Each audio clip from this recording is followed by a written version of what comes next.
নবাব সিরাজউদ্দৌলাকে যখন বন্দী করে টেনে হিচড়ে নিয়ে যাওয়া হয় তখন অসংখ্য মানুষ হাঁ করে নীরব দর্শকের মতো সেই দৃশ্য উপভোগ করেছিল।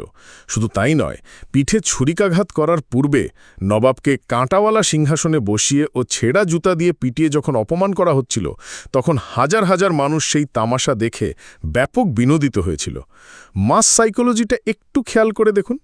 এই জাতি ২০০ বছরের গোলামি সাদরে গ্রহণ করেছিল ওভাবেই। একটি মজার তথ্য দেই।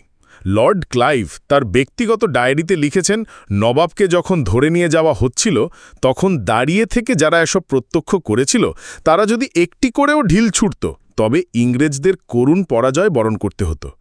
আরও চমকপ্রদ তথ্য হচ্ছে, প্রায় ১০,০০০ অশ্বারোহী, ৩০,০০০ পদাতিক এবং অসংখ্য কামান গোলাবারুদ সহ বিশাল সুসজ্জিত সৈন্যবাহিনী নিয়েই পলাশির ময়দানে এসেছিল নবাব সিরাজউদ্দৌলা। কিন্তু তার বিপরীতে রবার্ট ক্লাইভের সৈন্য সংখ্যা ছিল মাত্র ৩,০০০, যার মধ্যে ৯০০ জনই ছিল হাতে পায়ে ধরে নিয়ে আসা শৌখিন ব্রিটিশ অফিসার, যাদের অধিকাংশরই তলোয়ার ধরার মতো সুপ্রশিক্ষণ ছিল না। এরা কোনোদিন যুদ্ধও করেনি। এত কিছু জেনেও রবার্ট ক্লাইভ যুদ্ধে নেমেছিলেন এবং জিতবেন জেনেই নেমেছিলেন, কারণ তিনি খুব ভালো করেই জানতেন একটি হীনমন্য, ব্যক্তি স্বার্থলোভী, দ্বিধাগ্রস্ত জাতিকে পরাস্ত করতে খুব বেশি আয়োজনের প্রয়োজন নেই। বড় সৈন্যবাহিনী এদের জন্য মশা মারতে কামান দাগার মতো।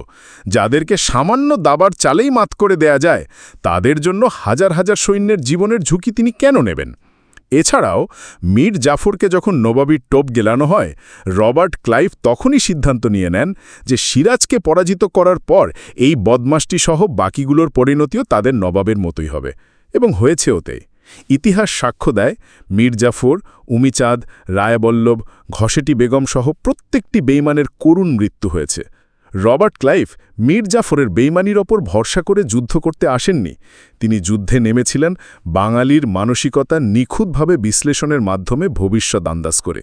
তিনি জানতেন, যুদ্ধ শেষে জনসম্মুখে নবাবকে হেনস্থা করলে এই জাতি বিনোদনের দাঁত কেলাবে কিংবা হাঁ করে চেয়ে চেয়ে দেখবে। তাই বিনা দ্বিধায় সার্টিফিকেট দেয়াই যায়, বাঙালি জাতির মানসিকতা সবচেয়ে নিখুঁতভাবে মাপতে পারা ইতিহাসের প্রথম ব্যক্তিটির নাম রবার্ট ক্লাইভ।